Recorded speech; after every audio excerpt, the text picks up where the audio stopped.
You know that feeling, right? If you're in web development, you're building this complex, dynamic application and trying to test it, well, it can feel like you're trying to assemble a high-performance engine while it's already running at full speed. One wrong move, and the whole thing could just fall apart.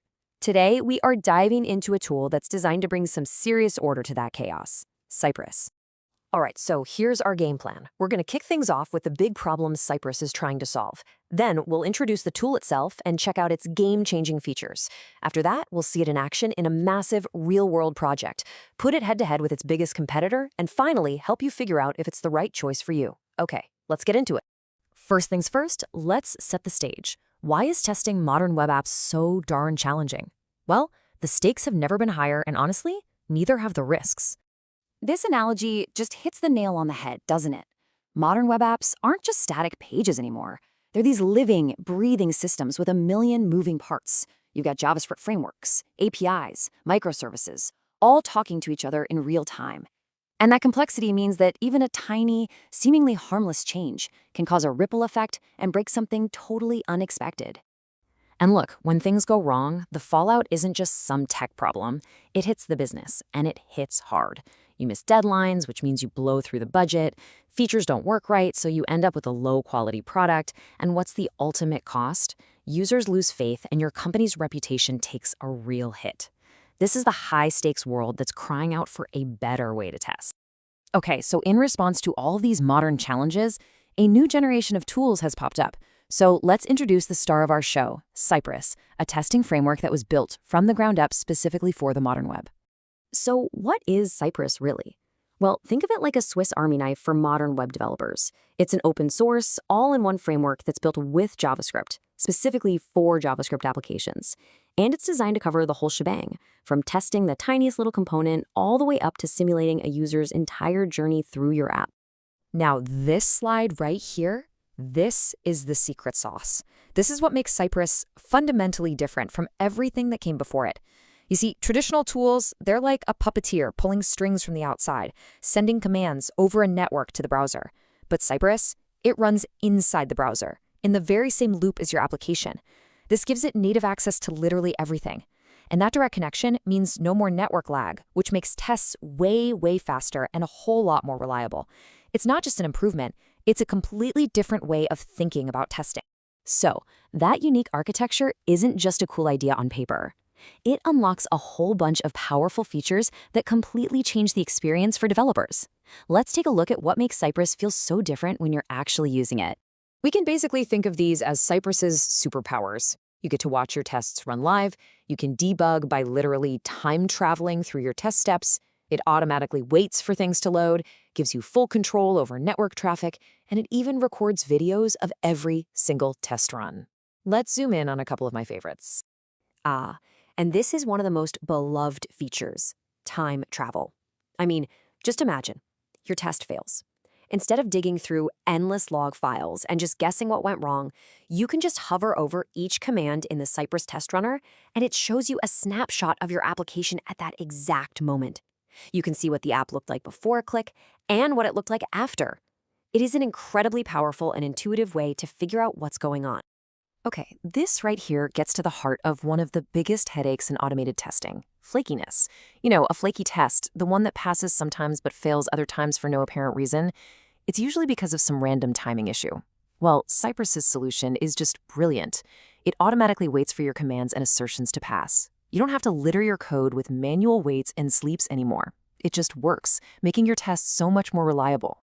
Theory is one thing, but how does Cypress actually perform out in the wild, under pressure? Let's check out a real-world case study where it was used to test a massive internal web system for a huge multinational corporation. The scale here is pretty significant. The team built out 155 end-to-end tests for this one project. So let that sink in for a second. This was no small proof of concept. This was Cypress being battle-tested to ensure quality in a super complex, actively developed application. So, how on earth do you manage 155 tests without it all becoming a tangled, unmaintainable mess? Well, the team used a really smart design pattern called the Page Object Model, or POM for short. The big idea here is to keep things separate. You keep the code that finds stuff on the page separate from the code that actually defines what the test is doing. And this makes your tests incredibly clean and way easier to maintain. Now, I know design pattern can sound a little intimidating, but it really just boils down to 3 logical steps.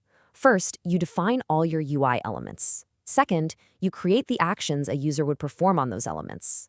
And third, you write your tests using those simple, readable actions. Let me show you what that looks like in the code. All right, let's break this down. Step 1 is all about centralizing your selectors. Take a look at the code here. See how things like icon filter and audit search field are defined? They're like addresses for the buttons and fields on your page. By keeping them all in one elements file, if a developer ever changes an ID on the website, you only have to update it in this one spot. That is huge for maintainability. Now for step 2, the page object itself. This is where the magic really starts to happen. This file brings in those elements we just defined. And notice how it creates these nice clean methods like check main page and check filters. Inside these methods are your raw Cypress commands. But from the outside, all you see are simple, human-readable actions. You're basically building a library of user behaviors. And here it is, the payoff. Just look at how clean and simple the final test file is. The actual test itself is just 2 lines, auditpage.checkMainPage and auditpage.checkFilters. It reads almost like plain English, not a bunch of complicated code. I mean, anyone on the team, even a non-developer, could look at this and understand exactly what's being tested. This is what a truly scalable and maintainable test suite looks like. Now, Cypress is obviously super powerful, but let's be real, it's not the only game in town. To get the whole picture, we gotta put it head-to-head with its biggest rival, Microsoft's Playwright. Okay, right off the bat, this slide shows some critical differences. First up, browser support. Playwright supports WebKit, which is the engine that powers Safari. If you have a significant number of Mac or iPhone users, that's pretty much a non-negotiable feature. Second, mobile testing. Playwright has built-in tools to emulate different mobile devices, which is something you'd need a workaround for in Cypress. These are big, practical advantages for teams that need broad platform coverage. And here's another huge differentiator, especially for development teams. Cypress is laser-focused on the JavaScript ecosystem. That's its world. Playwright, on the other hand, supports multiple languages, including Python, Java, and C#. This makes it a much more flexible choice for organizations that have diverse tech stacks and skill sets. So, after looking at the architecture, the awesome features, and the competition, how do you actually make the final call? Let's try to distill all of this down into a clear verdict. So when is Cypress the right choice? It's pretty simple, really. You choose Cypress when your world is JavaScript. If your team lives and breathes in React, Angular, or Vue, and you value a best-in-class interactive debugging experience above all else, Cypress is absolutely built for you. It's a specialist's tool, and it is fantastic in its niche, as long as that niche doesn't require Safari or native mobile testing. And ultimately, that's the question you have to answer for your next project. What matters more? Are you looking for that focused, developer-centric experience that Cypress offers, which is absolutely top tier within its domain? Or do you need the cross-browser, multi-language versatility of a powerhouse like Playwright? There's no single right answer, just the best tool for your project's specific needs. I hope this helps you make that choice. Happy testing!